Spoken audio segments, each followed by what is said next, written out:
చలిమిడి recipe చివరిలో చిన్న చిట్కా చెప్పాను, చూడండి. చూసి ఎలా ఉందో కామెంట్ చేయండి. Hi friends, welcome back to my channel. నేను మీ శ్రీ హర్షిత. ఈరోజు రెసిపీ ఏంటంటే పాకం చలిమిడి. దానికి కావాల్సిన ఇంగ్రీడియంట్స్ బియ్యము, పంచదార, కొబ్బరి ముక్కలు, నెయ్యి, యాలకుల పొడి, జీడిపప్పు. ముందు బియ్యం నానపెట్టుకోవాలి. నేను రేషన్ బియ్యం నానపెట్టుకున్నాను. బియ్యం 6 గంటలు నానపెట్టుకోవాలి. నానిన తర్వాత బియ్యం 4 సార్లు శుభ్రంగా కడుక్కొని కన్నాల జల్లెడలో వేసుకోవాలి.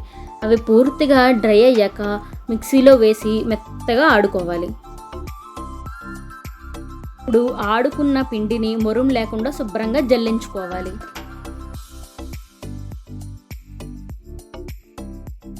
జల్లించుకున్న పిండిని ఇలా వీడియోలో చూపిస్తున్నట్టు గట్టిగా నొక్కి పెట్టుకోవాలి. నొక్కి పెట్టుకుంటేనే దానిలో ఉన్న తడంతా బయటికి పోకుండా ఉంటుంది.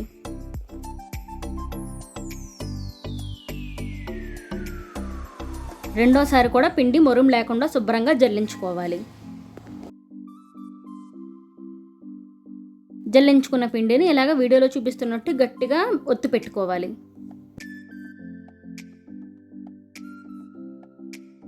కొబ్బరి ముక్కల్ని చిన్న ముక్కలుగా కట్ చేసుకొని పక్కన పెట్టుకోవాలి. ఇప్పుడు కడాయిలోని 4 టేబుల్ స్పూన్ల నెయ్యి వేసుకోవాలి. నెయ్యి వేడయ్యాక కట్ చేసుకున్న కొబ్బరి ముక్కలు వేసి సిమ్లో పెట్టి వేయించుకోవాలి. ఇలా గోల్డెన్ బ్రౌన్ కలర్ వచ్చేంత వరకు వేయించుకొని ఒక బౌల్లోకి తీసుకోవాలి. జీడిపప్పు ముక్కల్ని కూడా నెయ్యిలో గోల్డెన్ బ్రౌన్ కలర్ వచ్చేంత వరకు వేయించుకొని ఒక బౌల్లోకి తీసుకోవాలి. ఇప్పుడు కడాయిలో 2 గ్లాసుల పంచదార వేసుకోవాలి. 2 గ్లాసుల పంచదార కొంచెం నీళ్లు వేసుకొని పాకం రానివ్వాలి.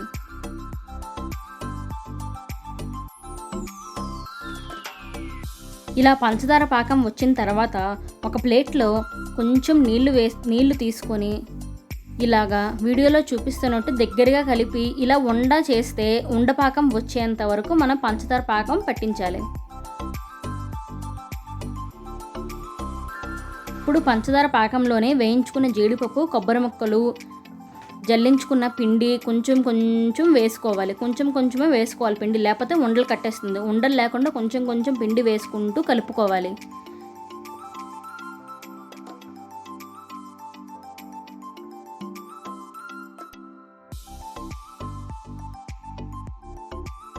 ఇప్పుడు కలుపుకున్న పిండిలోని కొంచెం యాలకుల పొడి కూడా వేసుకోవాలి. ఇప్పుడు స్టవ్ ఆపేసుకొని పైన ఇంకొంచెం నెయ్యి కూడా వేసుకొని చలిమిడిని బాగా కలిపేసుకుంటే చలిమిడి రెడీ అయిపోతుంది. నేను చలిమిడిని రేషన్ బియ్యంతో చేసుకున్నాను. రేషన్ బియ్యంతోనే చలిమిడి బాగా వస్తుంది. Thanks for watching my video. Please like, share and subscribe to my channel. Keep supporting me always. Bye bye.